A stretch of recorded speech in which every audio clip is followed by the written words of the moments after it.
दो महात्मा भजन कर रहे थे, एक बट वृक्ष के नीचे, एक पीपल वृक्ष के नीचे। नारद जी निकले तो बट वृक्ष वाले ने साष्टांग दंडवत किया, महाराज आप तो कभी कभी भगवान वैकुंठनाथ के समीप जाते, मैं उनका दास हूं, कभी स्मृति दिलाना और पूछना कि अमुक जगह बट वृक्ष के नीचे जो महात्मा भजन करते हैं उनको आप कब दर्शन देंगे। ठीक ऐसा ही प्रश्न पीपल वृक्ष के नीचे भजन करने वाले महात्मा ने किया। देवर्षि नारद जी कुछ समय बाद वैकुंठ के दर्शन करके, वैकुंठनाथ से संभाषण करके वापस लौटे तो पहले पीपल वाले मिले, देखते ही साष्टांग दंडवत किया। इतने में बटवृक्ष वाले महात्मा ने भी देखा, समीप आ गए। दोनों ने एक साथ पूछा भगवान ने क्या कहा। तो बटवृक्ष वाले की तरफ देखा और कहा तुम्हें भगवान इसी जन्म में मिलेंगे। पीपल वृक्ष वाले महात्मा से कहा कि तुम्हें भगवान ने कहा है कि जितने पीपल के पत्ते इतनी बार जन्म लेना पड़ेगा तब तुम्हें भगवत साक्षात्कार होगा। वो नाच पड़े, बट वृक्ष वाले नहीं नाचे, पीपल वृक्ष वाले नाच पड़े, रोने लगे और कहा भगवान मुझे जानते कि मैं उनका भजन कर रहा हूं, भगवान मुझे जानते। इतना आनंद मगन हुए, इतना आर्त भाव से, हे करुणा वरुणालय, हे मेरे प्रीतम, वहीं भगवान प्रकट हो गए। उसी क्षण भगवान ने सबसे पहले हृदय से लगाया पीपल वृक्ष वाले महात्मा। देवर्षि नारद जी ने प्रभु से कहा आपने हमें झूठा साबित कर दिया। क्यों? आप ही की खबर तो बता रहे थे, आपने कहा था पीपल पत्ते वाले को, जो पीपल जितने पत्ते उतना जन्म लेना पड़ेगा, और आप तो अभी दर्शन दे दिए। इनको बोले थे इसी जन्म में, तो चलो इसी जन्म में, समय तो निश्चित नहीं किया था, इनका तो सही हो गया, और इनके लिए आपने कहा था तो झूठा हो गया। बोले जो कई जन्म में भाव आना था, जैसे भजन कर रहे थे वो भाव अभी आ गया, इसलिए अभी मिल गए, पूरा हो गया। आप समझो इस दृष्टांत से यदि हम उत्साह संपन्न हो जाए, मुझे भगवान मिलेंगे, इसी जन्म में प्रिया प्रीतम मिलेंगे, निश्चित मिलेंगे। सोचने में क्या जाता है? बोले सोचने से हो जाएगा। इस सिद्ध पुरुष लाल स्वामी हमें गंगा किनारे एक मिले थे, जिनकी खेचरी मुद्रा सिद्ध थी। रात्रि में 10 बजे जब उनसे मिलने के लिए टाइम मिला, उन्होंने टाइम दिया, वे अकेले थे, वो सदैव एकांत साधन में लगे रहते थे। कुछ चर्चा हुई तब उन्होंने कहा बेटा नई अवस्था थी, जैसा बनना है वैसा सोचो, जैसा सोचोगे वैसा बन जाओगे। इस सूत्र डायरी में लिखा हुआ है। अगर आप सोचोगे ना मुझे प्रियालाल मिलेंगे मिलेंगे, प्रियालाल मिलेंगे, पक्का मिलेंगे। इसलिए रोज उत्साह बढ़ाता हूं आपका। आप सोचिए कि आपको प्रभु मिलेंगे। देखो धाम की इतनी कृपा है, प्रभु मिलेंगे आपको। नाम की इतनी कृपा है, प्रभु मिलेंगे। अरे कुछ नहीं, हमारी स्वामी जी बड़े करुणामयी, युगल सरकार मिलेंगे। ये बार बार आपके दिमाग में हम डाल रहे हैं, उत्साह वर्धन कर रहे हैं कि आपकी सोच में आने लगे कि वैसे तो हमारा उत्साह नहीं, लेकिन संत कह रहे हैं, गुरुजन कह रहे हैं, शास्त्र कह रहे हैं, तो हम मिल जाएंगे, हमको भी मिल जाएंगे, निश्चित प्रभु मिल जाएंगे। बस ये बात आना महामंगल शुरुआत हो गई। ये बात आना महामंगल की नींव पड़ गई। हमारी बात मान लो। अरे बोले कल सोचने से प्रभु मिल जाए, पक्का केवल सोचने से मिल जाएंगे। पुत्र के बहाने नारायण तो परम पद मिल गया। आप धोखे में मत रहिए। प्रिया प्रीतम का नाम, प्रिया प्रीतम का धाम, प्रिया प्रीतम का रूप, प्रिया प्रीतम की लीला, ये निश्चित भगवत प्राप्ति कराती है। श्रीपाद प्रबोधानंद जी महाराज कह रहे, बहुत ध्यान से सुनना तो तुम्हें और पुष्टता हो जाएगी हमारी बात जो अभी कही। कह रहे कि राधा कृष्ण विचित्र मनमथ कला नंदा चमत कुर्वते यस्मिन् सौख्य चमत्कृति परतरा यत्र दीक्षादिता तद्वंदे मम कारतोद्भुत तमाद यस्याद्भुतानुक्षणोल्लासाः श्रीवन राजसीम सुमहाभावम तमेव स्तुमः। ये वृंदावन धाम श्री श्यामा श्याम की प्रेम युद्ध भूमि है। श्रीमद चतुरासी जी अद्भुत खेत महामन्मथ को दुंदु विभूषण राव जूझत सुभट परस्पर अंग अंग उपजत कोटिक भाव।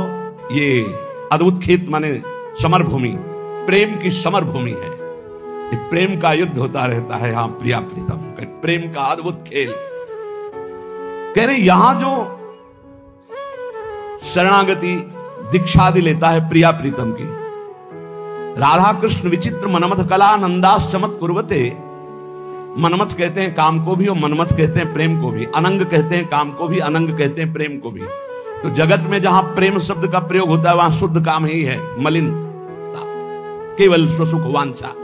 और जहां प्रेम राज्य में मनमथ का, अनंग का, काम शब्द का प्रयोग होता है वहां विशुद्ध प्रेम होता है। यस्मिन् शौक चमत्कृति, अद्भुत सुख की चमत्कार आनंद राशि प्रदान करने वाली हो जाती है जो वृंदावन में दीक्षा लेता है प्रिया प्रीतम की शरणागति, प्रिया प्रीतम की उपासना। यस्मिन सौख्य चमत्कृति परतरा यत्रत्य दीक्षादिता, क्योंकि दीक्षा से उसका नया जन्म हो जाता है, ब्रजवासी माना जाएगा।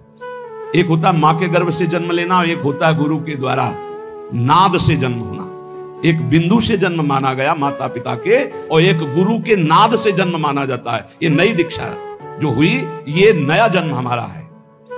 शिक्षा दीक्षा सांसारिक तो बहुत हो गई, ये जो प्रिया प्रीतम की शरणागति है, हम शुद्ध ब्रजवासी हो गए दीक्षा मात्र से। नया जन्म, विश्वास, देखो सारा खेल विश्वास का है। पीछे प्रसंग सुनाया चतुर्भुजदास जी की कथा में, एक जमींदार के यहां से चोरी करके, बहुत प्रवीण था, कोई साथी नहीं रखता था, अकेले ही चुरा लेता था। एक जहां हमारा पहले गुरु आश्रम था, वहां एक थे, वो 20 टार्च रखते थे, और इसका रहस्य कोई जानता नहीं था। अलग अलग छतों पे अलग अलग जगह से टार्च ऐसे लगाते, जिससे लगता कि 20 लोग हैं, वो अकेले डकैती डाल के ले जाते थे। बड़े प्रवीण थे। जब वो मारे गए थे तो गंगा स्नान करके जा ही रहे थे, तो 50 लोग, जैसे किसी पशु को घेरा जाता है, ऐसे घेर के उनको, तो ऐसे उनके पीछे आदमी लगे। चतुर्भुजदास जी कथा कह रहे थे, तो भाग करके उन्होंने सोचा यहां बच सकते हैं, तो भक्तों के बीच में बैठ गए। राज कर्मचारियों ने सोचा कि यहां चोर क्यों बैठेगा, तो उन्होंने सत्संग में कोई विघ्न ना पड़े इसलिए दूर से ही चले गए, पर वो मिला नहीं। उस समय प्रसंग चल रहा था, चतुर्भुजदास जी कह रहे थे जो श्यामा श्याम की शरणागति लेता है, दीक्षा लेता है, उसका नया जन्म होता है, पूर्व के सारे पाप नष्ट हो जाते हैं। ज्यादा पकड़ हुई नहीं, यही शब्द पकड़ पाए। सत्संग समाप्त हुआ, पास गए, कहा दंडवत महाराज, हम चोर हैं, सैकड़ों कत्ल किए हैं, चोरी किए, डकैती की है, हमें दीक्षा दोगे? चतुर्भुजदास जी ने देखा कि इतनी सच्चाई से बता रहा है, हाँ क्यों नहीं, तुम्हें भी दीक्षा में, तो क्या हमारे सारे पाप नष्ट हो जाएंगे पूर्व जन्म के? हाँ पक्का, मेरा नया जन्म माना जाएगा? पक्का। और ठीक है, कुछ नियम? बोले नियम ये कि अब चोरी नहीं करोगे और झूठ नहीं बोलोगे, और ये नाम दे रहे, नाम जप करो, तुम्हारा पूर्व का सारा पाप नष्ट, नया जन्म तुम्हारा। मुंडन कराओ। वो जो उनका विभत्स स्वरूप भयानक था, उस हटाकर 12 तिलक लगाए, मंत्र दिया। अब तो चौड़ी छाती करके घूमने लगा। राजकर्मचारी घूम ही रहे थे, जो जमींदार था उसने पहचान लिया, उसने कहा एक चोर है, तिलक विलक लगाए लिए है, तो वही चोर। बंदी बना लिया गया, राजा के दरबार में ले गए। राजा ने कहा कि आप तो वैष्णव चिन्ह धारण किए हुए, सच्चाई से बोले। बोले झूठ बोल ही नहीं सकता, गुरुजी ने कहा है झूठ नहीं बोलना, झूठ तो बोल ही नहीं सकता। पूछिए आप, चोरी की? बोले इस जन्म में नहीं की। वो जो सेठ साहूकार जमींदार था, बोले चाहे जिसकी कसम खवा लो यही है, ये बाल मुड़वा डाला, तिलक लगाए हैं, कंठी बांधे, यही हम पक्का कह सकते हैं। वो कह रहा चाहे जिसकी कसम, उसने कहा इस जन्म में ही चोरी नहीं की। अब राजा बड़ी समस्या में, न्याय कैसे करें? एक वैष्णव तिलक धारण किए हुए, एक सच्चाई बात कर। उस समय परीक्षा के लिए लीला की जाती थी कि लोहे का बिल्कुल तपाया हुआ लाल फार, और ऐसे एक पीपल का नवीन पत्ता, ऊपर सूत, कच्चा सूत, ऐसे वो लोहे का फार रख दिया जाता। सूत में झलस नहीं आएगी, जरा भी वो जलेगा नहीं, और 7 कदम चलो। तो अब शंका तो इन्हीं चोर भगवान पर थी, तो इनके हाथ में रखाया गया। तो मन में कहा, गुरुजी ने कहा था दीक्षा लेने के बाद नया जन्म होता है। ऊपर जोर से बोले इस जन्म में मैंने कोई पाप नहीं किया, कोई चोरी नहीं की, कोई झूठ नहीं बोला। 7 कदम क्या और 10 कदम बोले, और कितना चले? बोले फेंक दो आप, ठीक। बोले इसको फांसी दे दो इस जमींदार को, ऐसे वैष्णव पर दोष लगाता। जब फांसी शब्द आया तो उन्होंने कहा कि फांसी तो ना दे, वो भी सही कह रहे हैं। तो उनका ऐसा कैसे सही हो सकता है? अब तो तुम्हारा प्रमाण हो चुका कि तुम सही हो। तो बोले फिर भी हमारा ही प्रमाण मान लीजिए, मैं ये सत्य कह रहा हूं कि चोर मैं ही हूं, ये सत्य कह रहे हैं। बोले अब नहीं मान सकते आपकी बात। बोले मान लो। तो बोले ये सत्य कैसे निकल गया कि तुमने इस जन्म में चोरी नहीं की और तुमने कल चोरी की, ये बात कैसे हो सकती है? तो उनका ये बात सुनोगे तब हम आपको, हाँ हमारे पीछे राज सैनिक लगे थे, जाके सभा में बैठे, वहां गुरुजी ने हमको ये सुनाया जब, तो हमने दीक्षा ली। तो इस जन्म में तो हमने चोरी नहीं की थी, सत्य हो गया, लेकिन कल चोरी की थी, क्योंकि ये भी सत्य नहीं तो उसको फांसी की सजा हो जाएगी। तो उनका ऐसे हम महात्मा से मिलना चाहते हैं, तुम्हारे जैसे चोर को महाभागवत बना दिया, राजा उनका शिष्य बना, पूरे नगर में भक्ति का प्रचार प्रसार हो। तो यहाँ श्रीपाद कह रहे, राधा कृष्ण विचित्र मनमथ कलानंद चमत कुर्वते, बोले अद्भुत चमत्कार जीवन में परिवर्तन हो जाएगा जो श्रीधाम वृंदावन में यस्मिन सौख्य चमत्कृति परतरा यत्र दीक्षादिता, जो दीक्षा है, शरणागति है, प्रिया प्रीतम के गोरे चरणारविंद की शरणागति रूपी दीक्षा है। बोले ये परम सुख की चमत्कारिता प्रदान करने वाली है। युगल किशोर के चरणों की जो शरणागति ले लेता है तो ममता हो जाती है प्रिया प्रीतम से, श्यामा श्याम से ममता हो जाती है, अपनापन हो जाता है, इसी से उसको भगवत प्राप्ति हो जाती है। प्रियालाल श्यामा श्याम अपने ऐसा लगने लगता है मेरे प्रिया जो मेरे प्रिय। देखो माया का क्या प्रभाव है, मेरी पत्नी, मेरा पुत्र, मेरा शरीर, मेरी संपत्ति, मेरा मकान, और भक्ति का क्या प्रभाव है, ये सब झूठा, मेरे प्रिया प्रीतम। अब अंदर देखो आपको प्रिया प्रीतम में प्रीति है या शरीर में, शरीर संबंधी भोगों में या शरीर संबंधी रिश्तों में। अगर आपको शरीर संबंधी रिश्तों में प्रीति है, ममता है, अपनापन है, तो जल्दी करो, जल्दी, ज्यादा समय नहीं है। एक अहमता ममता ये जग में है दुखदाई, ये जब श्री जी की ओर लगे तो होत परम सुखदाई। मात तात सुत दार देह में मति अरुझय मति मंदा, हित किशोर को है चकोर तू लख वृंदावन चंदा। जो ममता बुद्धि प्रिया प्रीतम में प्रतिक्षण उल्लास पूर्वक होती है, वही वही भगवत प्राप्ति करा देती। दीक्षा लिया और ये ठसक आ गई, हमारे इष्ट श्यामा जो नवल किशोर उपासना, जुगल मंत्र को जाप, जुगल मंत्र को जाप, इष्ट श्यामा महारानी, श्री वृंदावन धाम इष्ट श्यामा महारानी, ये ठसक आ जाती है, हमारी प्रिया जो, हमारी लाडली जो, बस इसी से परम पद की प्राप्ति होती है। श्रीपाद कह रहे, किम विद्या कुलशील रूप विभवई, किम दान यज्ञादिभिः, इनसे नहीं होगी भगवत प्राप्ति, इससे हो जाएगी। शरणागत होकर ममता हो गई श्री जी से। अब यहां कह रहे कि देखो इस पर गर्व मत कर लेना। किम विद्या कुलशील रूप विभवई, किम दान यज्ञादिभिः, किम विख्याति सतै, किम अग्र तपसा, किम न्यास योगादिभिः, किम तत्वानुभवेन विष्णु भजनैः, किम तस्य वात्यद्भुते, यो वृंदावन ईश मोहन रसे प्यासीन सर्वस्वधी। क्या हुआ, यदि तुम बहुत विद्वान हो और निरंतर भजन नहीं करते, भोग सामग्री, रुपया पैसा, संसार, यश, कीर्ति, कुछ नहीं, कुछ नहीं, तुम्हारी विद्या किसी काम में नहीं आएगी। किम विद्या किसी काम में नहीं आएगी, पक्का नहीं आएगी। बहुत वैसे शब्दों से कहा गया है कि जैसे गधे की पीठ में ईंट लाद दो या चंदन लाद दो या वेद लाद दो, उसको बाहर ढोने से मतलब, ऐसे ही बुद्धि में केवल विद्या है, उसका प्रयोग नहीं है, कामादि शत्रु पर विजय प्राप्त नहीं की, हृदय निरंतर भगवदाकार वृत्ति में नहीं गया, तो विद्या किस काम की जो अविद्या को नष्ट ना कर दे। केवल विद्या है, अविद्या का नाश होकर के ब्रह्म विद्या जागृत नहीं हुई या पराविद्या, तो फायदा क्या हुआ ऐसी विद्या का। बहुत ऐसा है। किम विद्या, किम विद्या क्या है, अर्थ के कारण अनर्थ उत्पन्न कर दिया चित्त में। ये देखी हुई बात कह रहे हैं, सुनी हुई बात नहीं कह रहे। क्या विद्या, किस काम की विद्या रही तुम्हारी। और भी बात, ये महापुरुषों के वचन हैं। किम कुलम, बहुत ऊंचे कुल में तुम्हारा जन्म हुआ और भजन नहीं किया तुमने, भगवत आराधना नहीं की, तो तुम्हारा वो अहंकार तुम्हें नरक ही ले जाएगा, कुछ नहीं होने वाला उससे। ध्यान रखना। राजसु यज्ञ में महाभागवत सोपच की पूजा करवाई वाल्मीकि सोपच की। क्यों? क्योंकि जहां दैन्य है भगवत भक्ति वो सबसे बड़ा। अहोबत स्वपच तो गरियान यजिभ्याग्य वर्तते नाम तोभ्यम, वो स्वपच भी सर्वश्रेष्ठ परम पूजनीय है जिसकी जिभ्या पर भगवान का नाम है। प्रहलाद जी ने कहा है कि सब गुणों से युक्त ब्राह्मण है और भजन नहीं करता, मनमानी आचरण, शास्त्र विरुद्ध आचरण, तो किम कुलम, क्या उससे प्राप्त हो जाएगा। तीसरी बात कह रहे, बहुत रूप है, बहुत वैभव है, बहुत शालीनता दिखाई दे रही, लेकिन भजन नहीं प्रभु का। चित्त वृत्ति को संसारिकता से हटाकर प्रभु में लगाते हुए अपने सांसारिक कर्तव्य का पालन करना भगवत प्राप्ति का हेतु होता है। नहीं तो कह रहे किम विभवई, किम रूपम, ये तुम्हारा पद, तुम्हारा रूप, तुम्हारा वैभव किस काम में आएगा। अगर आपको लगता है कि पत्नी भजनानंदी है, तो जीव अपने भजन के प्रताप से ही भगवत प्राप्ति करता है, पत्नी के भजन से नहीं। पति भजन करेगा तो पत्नी को तो, लेकिन पत्नी भजन करेगी तो पति को नहीं, ये ध्यान रखना। पाणी ग्रहण में नीचे हाथ होता है पति का, ऊपर पत्नी का होता है। आप भार ले रहे हैं इसलिए आपको हिसाब देना। अगर पत्नी भजन करेगी तो भगवान को प्राप्त होगी, आप भजन नहीं करोगे तो नरक को प्राप्त होगी, पक्की बात है।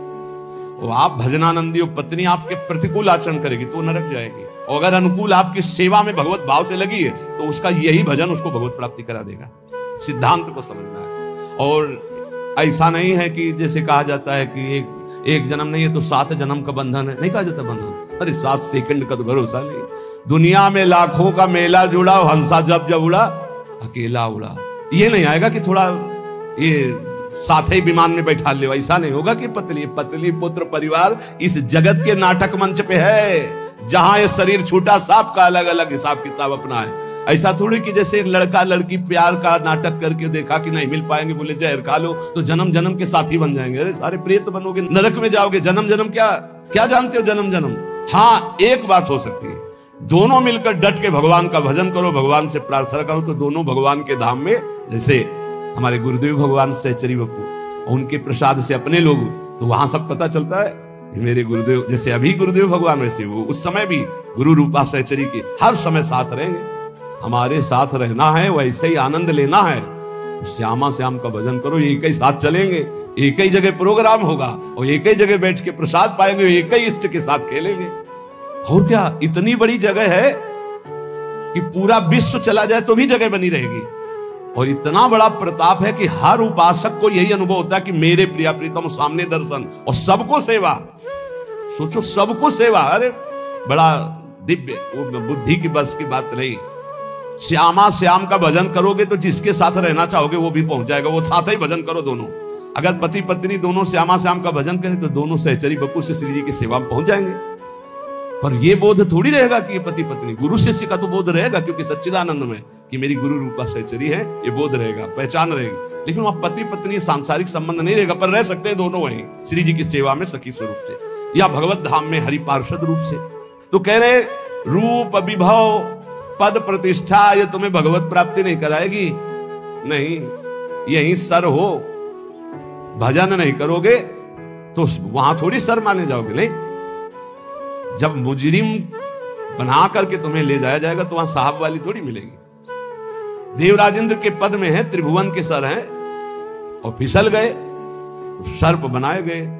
अब सर्प बन के वहां देवता थोड़ी उनको सर बोल रहे हैं, नहीं नहीं, वो तो भूखे प्यासे तड़प रहे। कभी कोई फंस गया तो लील गए तो पेट का पोषण हुआ। महाराज नहुष इसलिए कह रहे कि रूप अभी भवई, बड़े रूपवान, बड़ा वैभव, बड़ा किस काम में आएगा? किसी बात का गर्व मत करो। जवान हो, रूपवान हो, बलवान हो, ये 4 दिन की चांदनी, फिर ऐसा समय आएगा कि अकेले उठकर सीढ़ी भी नहीं चढ़ पाओगे। जब हम हर चीज का मनन का स्वभाव रहा है, इसलिए ये जो महापुरुष कह रहे हैं उसे समझ। किम दानम, क्या तुम्हारे पास दान देने की सामर्थ्य? हर समय वासना का भूत चढ़ा रहता है। तू दानी तो हरि है, सबसे बड़े दाता, अनंत ब्रह्मांडों को दे रहे हैं, तुमको क्या दे दोगे? भगवान को क्या दे दोगे? बहुत विचित्र। और अगर बढ़िया दानी भी हो तो कोई खास बात नहीं, जरा सी बात बिगड़ गई तो गिरगिट बन के कुआं में पड़े थे महाराज नृग। ये दानियों में बड़े बड़े याज्ञी को, बड़े बड़े तपस्वी जिस पद की पूजा करते हैं वो देवराज इंद्र का पद है। वहां दुर्दशा क्या होती तुम्हें क्या पता? जब वैसे तो बहुत महिमा है, लेकिन जब देखो ना शास्त्रीय दृष्टि से तब पता चलेगा। इसीलिए श्रीपाद बोल रहे हैं, किम विद्या किम कुलम किम शील रूप विभवई किम दान किम यज्ञादि और किम विख्याति सतई। तुम्हारा बहुत यश है तो किस बात का? अगर भजन नहीं है, हो गया पुण्य प्रताप से यश होता है। पूर्व का पुण्य जो है वो यश फैलाता है। अगर वर्तमान में भजन नहीं तो खत्म हो जाएगा जाना, तो ऐसे ही जैसे हाइड्रोजन नहीं फ्यूज हो जाता, ऐसे होते रहते हैं। पूरा विश्व जय जय जय, फिर उठा के नालियों में फेंक देते छवियां। अगर वर्तमान में भजन नहीं, वर्तमान में भगवत आराधना नहीं, तो पूर्व का जो तप और पुण्य संचय उससे वाह वाह होगी, और इसके बाद फिर चारों खाने चित्त। ये माया है, बर्दाश्त किसी की नहीं करेगी। और अगर भजन वर्तमान में हो रहा है, नाम जप, वर्तमान शब्द पर ध्यान दीजिए, वर्तमान में तुम्हारा चरित्र पवित्र है, तुम्हारा नाम जप हो रहा है, तो बिस्तरे सब जग विमल कीरति, साधु संगति ना टरे, बास वृंदा विपिन पावे, श्री राधिका जो कृपा करे, जय जय श्री हरिवंश नाम गुण गाई है उसकी स्थिति। कि मुग्र तपस्या, बहुत बड़े तपस्या कर लिया तो क्या हुआ? अगर भगवान की शरणागति नहीं, भजन नहीं, तो देखो ना अम्बरीश जी महाराज बड़े महान भजनानंदी महाभागवत, और उनको मिटाने के लिए चले थे महान तपस्वी दुर्वासा जी, तो क्या गति हुई, त्रिभुवन में भागे घूमे। तो कह रहे अगर विशुद्ध भक्ति नहीं तो किम उग्र तपस्या, बहुत बड़ी उग्र तपस्या है तो उससे क्या हुआ। एक तपस्वी को बहुत अभिमान हो गया कि मेरी तपस्या तो ऐसी है कि मैं पूरे विश्व को खरीद सकता हूं।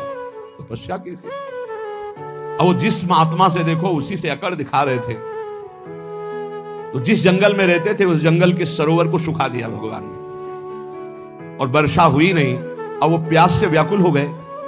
अब भगवान एक साधारण पुरुष का स्वरूप रख के घड़ा एक रखकर, ठंडा जल दूर से दिखाई दे रहा था, नजदीक से निकल, महात्मा ने कहा पानी पिला दो। बोले कुछ देव तब पानी पिला दे, ऐसे क्या। बोले आधी तपस्या दी।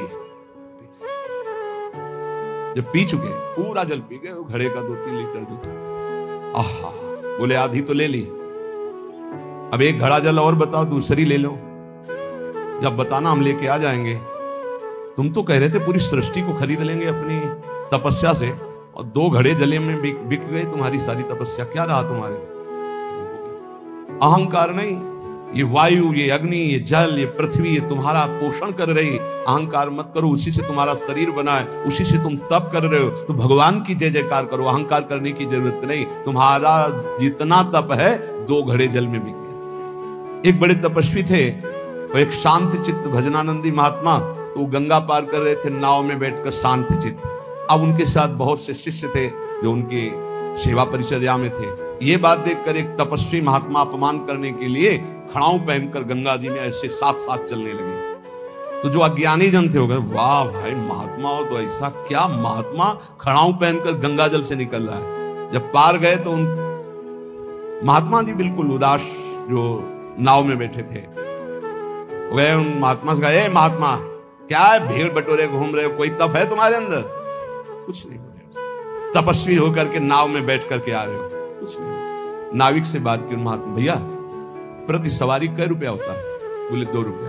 हम अपने शिष्यों से कहा सब गिन करके मेरा भी 2 रुपया दे दो। 2 रुपया दिया।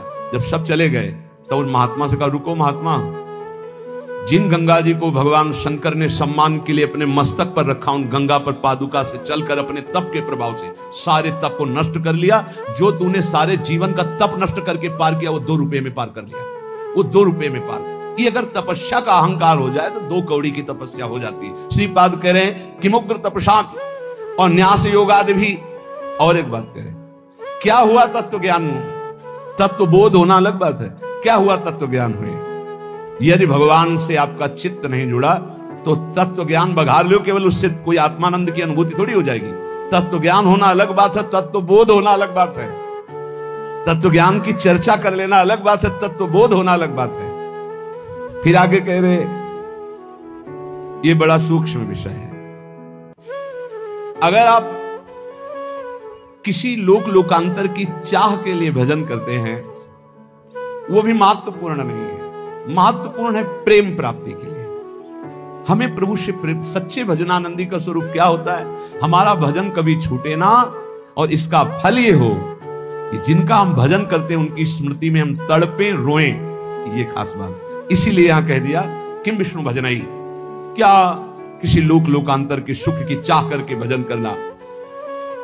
यदि आपको वृंदावन ईश मोहन रसे प्यास सीन सर्वस्वधीह, यदि आपकी बुद्धि वृंदावन के ईश श्यामा श्याम के प्रेम में मत वाली नहीं हुई तो कुछ प्राप्त नहीं हुआ।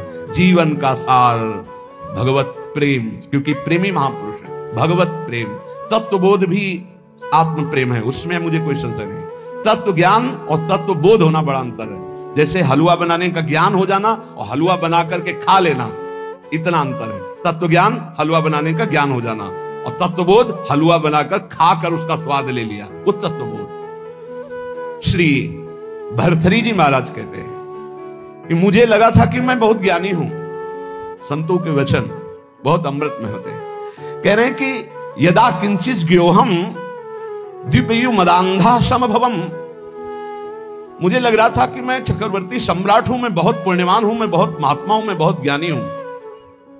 तदा सर्वज्ञोस्मीत्य भवदव लिप्तम मम मनः, यदा किंचित किंचित बुद्धजन सकाशाद वगतम तदा मूर्खोस्मीति ज्व इव मदी मदो में व्यपगता।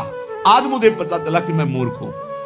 मुझे लग रहा था मैं ज्ञानी हूं, मैं चक्रवर्ती सम्राट हूं, मैं मदोन्मत्त हो रहा था।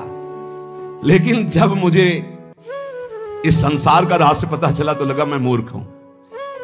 सुना चुके हैं भर्तृहरि जी का यहां जो परिवर्तन हुआ उनके जीवन का। भर्तृहरि जी के मन में एक बात थी कि संसार का सबसे बड़ा सुख क्या है, बोले काम सुख। अंदर देखा, बहुत विवेकवान थे। उन्होंने अपने अंतःकरण को देखा कि संसार का सबसे बड़े मांग सुख क्या है, काम सुख पाया। और वो अपने अंदर पाया कि मेरे अंदर भी काम सुख है। तो चक्रवर्ती सम्राट, इनके मन में आया कि फिर हम ऐसा काम सुख पूर्ण क्यों न कर ले जिससे हमारे मन की इच्छा शांत हो जाए। तो उन्होंने, चक्रवर्ती का मतलब होता है कि बहुत से राजाओं के ऊपर जो बादशाह, उन्होंने पूरे अपने देश में सब सुंदरियां आवे और मैं उनमें से देखकर उनका वर्ण करूंगा। विश्व की सुंदरियां सब एकत्रित हुई, उनके माता पिता सब लाए, क्योंकि महाराज भर्तृहरि जी वर्ण करेंगे पत्नी रूप में। सबको देखा, एक पिंगला नाम की सर्वांग सुंदरी भर्तृहरि जी की वहां जम गई और कहा कि आप मुझे अपने पति रूप में स्वीकार करेंगे। तो उसने कहा हमारा अहोभाग्य, बहुत भागवतिक रीति से जो शास्त्रीय पद्धति है पाणिक ग्रहण संस्कार हुआ। अब ये तो जो भागवतिक पुरुष होते हैं उनके स्वभाव में कुछ अलगाव होता है संसारिक पुरुषों से। वो जिस पे लगेंगे एकदम तन्मय होके लगेंगे, जिस पे लगेंगे। अगर वो भोग में भी लग गए तो उनके जैसा कोई नहीं होगा। आसक्त पुरुष मतलब ऐसा कोई विषयी पुरुष नहीं होगा, स्वभाव होता है। रूप में आसक्त हो गए तो ऐसे आसक्त हो गए, ऐसा कोई संसार में नहीं होगा। भोग में आसक्त हो गए तो ऐसा कोई दूसरा नहीं होगा, और विरक्त हो गए तो ऐसा कोई दूसरा विरक्त, मतलब उनका एक स्वभाव होता है। जैसे पत्नी में आसक्त हैं तो छाता लेकर बाजार वो स्वयं नहीं जा सकते क्योंकि अदर्शन हो जाएगा। तो पत्नी चल रही सीधे में, वो चल रहे उल्टा में, संसार हंसे तो ऐसा करे हर समय पत्नी के मुख में, दृष्टि पत्नी के मुख में। वही महाभागवत हुए, क्या नाम, धनुर्दास जी, क्या नाम था, धनुर्दास जी नाम, बहुत बड़े महापुरुष हुए भी, क्योंकि वो सीधा आसक्ति रंगनाथ जी से। तो ऐसा होता है। भर्तृहरि जी बहुत बड़े महापुरुष हैं। अब जीवन का राग उनके हृदय में काम में देखा कि काम स्त्री आसक्ति, विश्व सुंदरी, सर्वांग सुंदरी पिंगला। उन्होंने ऐलान कर दिया राजकाज विक्रमादित्य देखेंगे, मैं इस बात का अनुभव करूंगा कि क्या सुख इसमें है। क्योंकि बताया ना, अलग खोपड़ी होती है। जो भागवतिक महापुरुष होते हैं उनका चिंतन ही अलग होता है। बड़ी ही सुंदर पत्नी बिलोमंगल जी की, पातिव्रत धर्म से, एक बार नहीं देखा। वो आसक्त चिंतामणि में तो आसक्त अलग खोपड़ी होती है। अब रात दिन केवल महाराज भर्तृहरि और पिंगला, और हर खान पान की व्यवस्था, बस दर पर्दे के अंदर सामग्री रख दो, जाओ। कोई प्रश्न उत्तर नहीं, कोई राष्ट्र की बात नहीं, कोई समाज की बात नहीं। ये अनुभवी जैसे वैज्ञानिक नहीं होते कि जब जिस विषय का शोध करना होता है तो बस उसी में पूरा चित्त लगा देते हैं। समय कट रहा था और मन की चाल होती नवम नवम नवम। मन कभी एक में रमण करने के लिए बहुत काल तक राजी नहीं होगा, उसकी चाल होती नवम नवम भोग। एक दिन पिंगला अपने महल के पीछे की खिड़की खोल करके ऐसे ही देख रही थी तो देखा अश्वपाल, हजारों घोड़ों की देख रेख करने वाले सेवकों का स्वामी, हष्ट पुष्ट ऐसे। अचानक दृष्टि उसकी पड़ी तो उसने से नमन किया, क्योंकि महारानी देखते ही आसक्त हो गई पिंगला। अब विचार कीजिए, चक्रवर्ती सम्राट महाराज भर्तृहरि से भला वो अश्वपाल किस योग्य, चित्त पूरा आसक्त। अब मिलन शुरू हो गया और राजकाज विक्रमादित्य को दे दिया था। विक्रमादित्य बहुत प्रवीण थे। उन्होंने कहा कि शास्त्र प्रमाणित किसी का भी मन कभी भी कहीं भी विचलित हो सकता है, इसलिए मेरे भाई इस समय सुध में नहीं है, इसलिए गुप्तचर रूप से दास दासियां हर समय तैनात कि कहीं हमारे महाराज को किसी भी तरह की हानि ना हो जाए। सूचना मिली कि हानि प्रारंभ हो चुकी है। एक अश्वपाल एकांत में महारानी से मिलता है। महाराज दिन में शयन करते हैं, उस समय वो मिलते हैं। पूरी बात पक्की जब देख ली भर्तरी जी को सूचना दी कि महाराज विक्रमादित्य आपसे मिलना चाहते हैं। बहुत प्रवीण थी पिंगला, तुरंत समझ गई। हमें लगता है हमारी बात उन तक पहुंच गई। उनका महाराज मैं आपके भाई की एक बात कहना चाहती हूँ कि उनकी दृष्टि हमारे ऊपर बहुत गलत है। उनका महल से तो निकलती नहीं, गलत कैसे हो गई? तो उनका खिड़की पे खड़ी थी, वो घोड़ों की देखरेख करने वाले अश्वपाल के पास गए थे, वहां से मुझे देखा तो फिर मुझे बुलाया, मैं उनसे गई, उनके पास गई। उनका इरादा ठीक नहीं था, इसलिए हमने कुछ कड़वे वचन कहे, क्षमा करें आपके भाई हैं लेकिन उनकी आदत बहुत खराब है। उनका ऐसा विक्रमादित्य कर सकता है? जान न जाए, ये भगवान की माया विचित्र है। विक्रमादित्य बोले भ्राताश्री आपके साथ छल हो रहा। बोले हाँ मुझे पता है छल हो रहा है, तुम्हारे जैसा नीच भाई होगा तो छल क्यों? यही बताने आए हो ना कि पिंगला आचरणहीन है। भाई आपको पता है? बोले पता है हमें कि तू आचरणहीन है। मेरा आदेश है कि ऐसे भाई को नगर से निष्कासित कर दिया जाए, कभी हमारे नगर में मुंह मत दिखाना। इतने आसक्त थे पिंगला पे भर्तरी जी महाराज।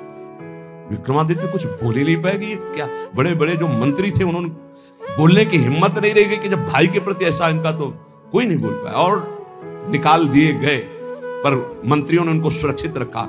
एक दिन जब असलियत का पता चलेगा तब ये रोएंगे, उसी समय मैं आपको सामने पेश करूंगा। अब भगवान कोई ऐसा ना सोचे कि पाप कर्म दबा रहेगा, वो ऊपर उठता है, अपना प्रभाव दिखाता है। एक नगर का ब्राह्मण गरीब तपस्या कर रहा था महाराज देवराज इंद्र की मंत्र से उनकी, इस बात के लिए कि मुझे धन मिले, मैं गरीब हूं, जिससे हमारा परिवार सुखी हो जाए। बहुत तप किया तो देवराज इंद्र प्रकट हुए, कहा ये अमर फल लीजिए, और अंतर ध्यान हो गए। वो बात करे करे थे अंतर ध्यान, तो उनका अमर फल लेके क्या करूं? वैसे दरिद्र गरीब ब्राह्मण अमर होकर के क्या करूंगा? तब विचार आया कि अगर ये अमल फल महाराज भर्तरी को पवा दे तो धर्मात्मा वीर राजा वो अमर रहेगा, हमारे देश की सुरक्षा होगी और मुझे धन मिल जाएगा। ये अच्छा लगा। वो गए, महाराज की जय जयकार। पहले राजाओं के दरबार में या महल में ब्राह्मणों के लिए, ऋषियों के लिए, महात्माओं के लिए निषेध नहीं था, उनके लिए नहीं था कि हम आज्ञा लेकर आए। अंदर प्रवेश किए, नजदीक दासी ने कहा कि कोई विप्र देवता पधारे। उठकर प्रणाम किया, कैसे आज्ञा कीजिए। उनका प्रभु मुझे तपस्या के द्वारा अमर फल मिला है और ये मैं आपको पवाना चाहता हूं, इसके बदले में धन चाहता हूं। आदेश कर दिया जितना इनको धन चाहिए दे दिया जाए। अमर फल लिया और विचार किया मैं खा के क्या करूंगा अमर होके, क्योंकि मेरी आसक्ति तो पिंगला पे है। पिंगला से कहा तुम अमर फल खा लो, जब तक मैं जीवित रहूंगा तब तक तुम्हें देखता रहूंगा। पिंगला ने कहा ऐसे थोड़ी अमर फल खाया जाता है, स्नान करके मंत्रानुष्ठान करके लाओ हमें। तुम कहा नहीं पालो मेरे सामने। बोले इतना विश्वास नहीं है? अब बस प्यार में तो दम होती है, नहीं मैं विश्वास पक्का है तो प्यार निश्चिंत रहिए। पिंगला ने सोचा मैं क्या करूंगी खा के, मेरा दोस्त अगर पालेगा अश्वपाल वो बढ़ेगा। एकांत में मिली अश्वपाल को, क्योंकि कांटा विक्रमादित्य थे, वो तो नगर निष्कासित हो गया, बिल्कुल स्वतंत्रता थी। महाराज इस रास्ते से बेशुद्ध थे। तो अश्वपाल ने उस अमर फल को लिया तो उसने विचार किया कि मैं क्या करूंगा। और महाराज की नृत्यांगना ऐसी सुंदर थी जिससे आसक्ति थी। मिला और कहा देखो ये अमर फल मुझे मिला है, आप पालोगी तो जब तक मैं जीवित रहूंगा आपको देखता रहूंगा, मिलता है। ठीक है। नृत्यांगना ने सोचा जिसके दरबार की मैं नृत्यांगना हूं, अगर वो महाराज अमर रहेंगे तो हमारा जीवन सार्थक रहेगा, महाराज मुझे बहुत सम्मान देंगे जब मैं अमर फल दे दूंगा। उसने प्रार्थना करवाई कि आपके दरबार की नृत्यांगना मिलना चाहती है आपसे। बुला लिया, कहा महाराज ये अमर फल।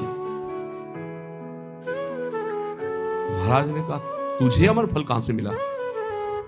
ये अमर फल सत्य बोल तुझे कहां से मिला? महाराज मुझे तो अश्वपाल ने दिया, मेरा वो दोस्त है, मेरा मित्र है उसने।